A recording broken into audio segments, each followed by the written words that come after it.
Some years you're going to make 70%. Some years you're going to make 7%. You should always do better than the market, and you shouldn't lose. The real money that I made over the years is holding companies for 7, 8, 9 years and keeping them. It's a little bit of he who laughs last. I mean, well, maybe I made a mistake, but I made $300 million on it. When I got into Wall Street, I had 12, 15,000, which was a lot saved, I started investing it. And in '61, the market was hot. And you never really, I learned a lot from that, because you'd never confuse a bull market with brains. And I'm always got so much going on, and I enjoy that. It sounds very simple, but it's very hard to do. When everybody hates it, you buy them. And then when everybody wants them, you sell it to them. You have to go through the pain. You have to go through it. The market is not a gambling casino, and too many people, in this type of market, too many people think it is.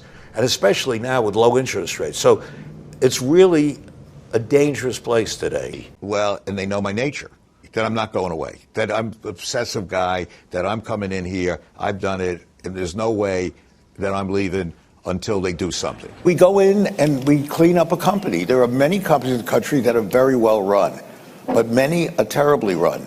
And you don't have corporate democracy, you still don't. So you have people that run companies that aren't bad people, but shouldn't be running the companies. They're way over their heads, or they have different agendas. I know it sounds cynical, but you have a choice. If you go into a business, you can have partners or you can have money. I own it. It's my money. I worry about the bottom line, because if I lose, I'm answerable to my bank account.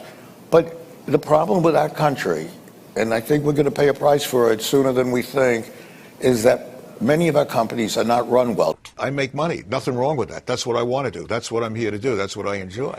If somebody gives you money to manage, you owe them your fealty, meaning you owe them loyalty. It was always very good. If you call it, I don't know if you call it talent or whatever, I was always good at making money.